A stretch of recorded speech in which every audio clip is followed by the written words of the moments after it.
na étudiant bu xaalis dëkk bi amul xaalis nañ muñ bourse d'obligation ab compal la rek ab cadeau la rek ab neexalaata la rek nañ muñ parce que projet bi seen projet la redressement la ñu wax serrer la ceinture la ñu wax kon étudiants yi nañ muñ waaye nag étudiants yi laay waxal ñoom itam dëkk bi xaalis kese la nañ leen ko jox ba mu jeex takk. bàyyi déglu ma rek bàyyi ma étudiants yi projet bi seen projet la da ngeen xeex nekk ci naaj bi di dóorante guddeeg bëccëg dëkk bi dafa am pétrole am gaz ñu koy jaay ñu ciy jël suñu wàll recettes yi rek te 2000 et poussière la ñu wax sànq yaa ngi koy fàttali kon dëkk bi manqué wul xaalis mënoo leen wooteel Ousmane Sonko cotiser ko ba mu falu cotiser ko ba mu nekk député cotiser ko ba mu nekk maire cotiser ko ba mu nekk premier ministre cotiser ko ba mu fal ay ministre ay député ba fal président de la république ba am na ko wax ne moom am na 9 milliards de fonds secrets 9 milliards moom moo waxoon ne caisse président bi mu yor yooyu dañoo xaraam ñoom ñu continuer di am privilège yooyu ñuy tey seen bourse wàcc leen ci mbedd mi xeex ak Ousmane Sonko mu jox leen seen xaalis. lii de mooy demande conseil à ton ennemi et fait le contraire. moo ma jaaxal mais man conseil laa leen di jox. moo ma jaaxal wax leen lu ñu xam lu xew ci dëkk bi. ça c'est quel genre de conseil dëkk bi xaalis kese la da nga may déglu étudiant yi laay wax dëkk bi xaalis kese la kenn mais yow da ngaa mos a dégg étudiant yi na ngeen ma wax fan ngeen mos a dégg ne Ousmane Sonko otom panne na essence. président Bassirou Diomaye Faye avion bi yóbbu na ko ci benn dëkk ñu bloqué parce que kérosène bi dafa dañ ko mos a dégg. boo leen nee wàcc na ñu ne la incitation. non déedéet loolu du contre la République pour la bourse. c'est pour la bourse nañu wàcc réclamer seen bourse étudiant nag loolu la xam di xaalis bi seen xaalis la projet bi seen projet la ñoom ñi nga xam ne ñoo nekkoon ci kanam ils bénéficient de tous les privilèges ñu ne leen na ngeen patienté bañ leen Ousmane nag dëkk bi amul xaalis dañuy économiser dañuy serrer la ceinture kon bul faale étudiants yi. parce que ñoom ci projet bi lañ bokk nga téye xaalis bi téye ko maintenant. Cheikh Tidiane. sa conseil bi doy waar di sa conseil boo doy waar. conseil bu doy waar nga joxe woon. loolu mooy conseil. waaw mais ñii seen diggante lan la ci nit mën a wax benn jafe-jafe tam moo see nag. mooy ñoom booy xam nga benn booy benn jafe-jafe lañ mooy Ousmane Sonko buy wax ñoom dañ ko dañ koy xool quoi. c'est dañ koy xool duñ ko déglu. Kandé dañ koy xool quoi. pour l'affaire de président qui reçoit les audiences là xam nga Fatima man li ma gëm man serait difficile de me sortir du postulat que j'ai avec ces gens-là.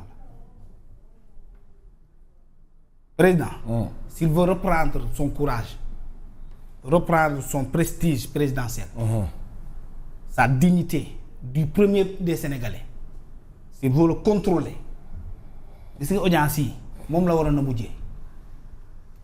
Il fallait commencer par le commencement. tool ba boo amee ñax mu bon noo koy def nooy def. buddi sànni.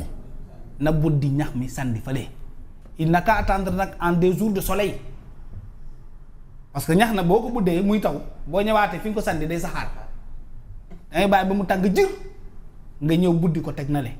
le problème de Bassirou Diomaye Faye actuellement selon les cartes c'est Ousmane Sonko yow ñëmoo laal problème bi di recevoir ay nit mooy ce qu'on appelle des révoltes de façade. Ça n'a jamais rien produit dans un pays.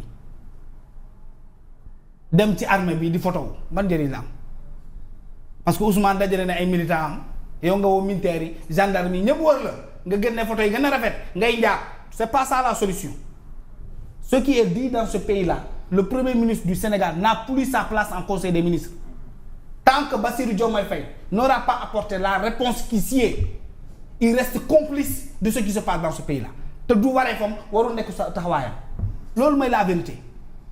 am na ku toog France def conférence de presse tudd ay rapport tudd mais des djihadistes tudd rébellion tudd sa premier ministre Kader qu'on se dise la vérité léegi ñoom ñu def seen communiqué wax ci Mimi Touré Madiambal nu mu tudd Aïda Mbodj mais kenn tuddul Madiambal lu mu wax ba tey on va nous faire oublier cette question là ñun bëgg Kader yow bëggoo xam ndax lu ñu Madiambal wax dëgg la wala du dëgg ban sénégalais moo bëggul xam ndax li Madiambal Diagne wax dëgg la wala du dëgg ñëpp ko bëgg xam te c'est la présidence de la République et ses services ce gouvernement ñoo ñu war a élucider parce que ils sont là pour nous à condition que ñu bañ fee nekk pour ñun na s'ils sont là pour nous ñun bëgg nañu xam ndax dëgg-dëgg am na problème entre le premier ministre ak Bassirou Diomaye Faye problème bi lan la est-ce que problème bu coalition kese la kon ne nous parle pas de secret d'état loolu du secret d'état de ñun xam na luy secret d'état loolu bokkul ci secret d'état il s'agit du président de la République de sa sécurité question de sécurité nationale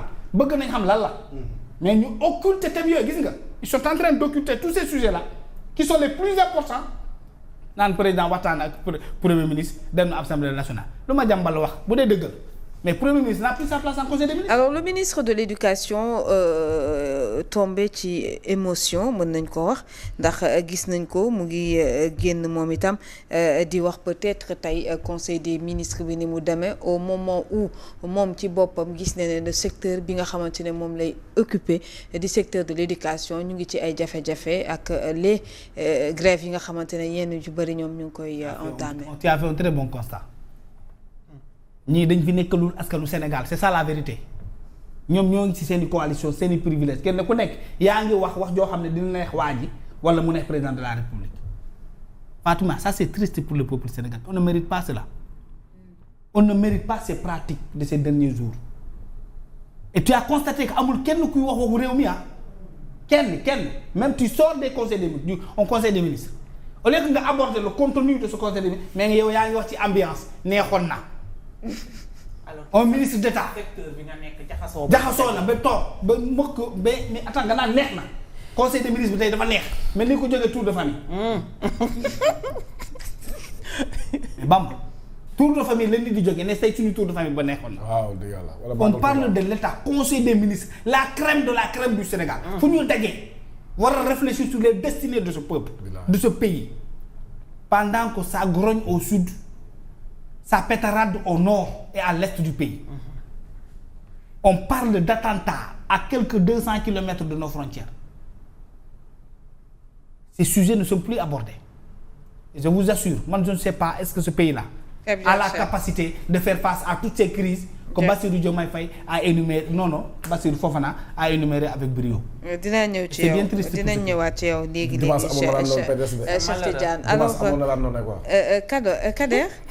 Kader ci li nga xamante ne moom moo nekk mu mel ni instant bi mbirum enfantillage dëgg la ñu nemmeeku au sommet ci li nga xamante ne tey jii moom lañ nemmeeku le président mooy Sonko mooy Diomaye du moom loolu amul voilà leneen la génn ku ci mel ni le député Bara Ndiaye mi nga xamante ne jamono ji mu ngi génn fu nekk lay wax ci li nga xamante ne waxtaanee nañ ko ci biir conseil des ministres boobu on a vu également le communiqué bu bureau PASTEF bi gis nañ ne ñenn ñi am na ci ñoom ñu ko xotti itam. Fatima. On est dirigé par des incapables.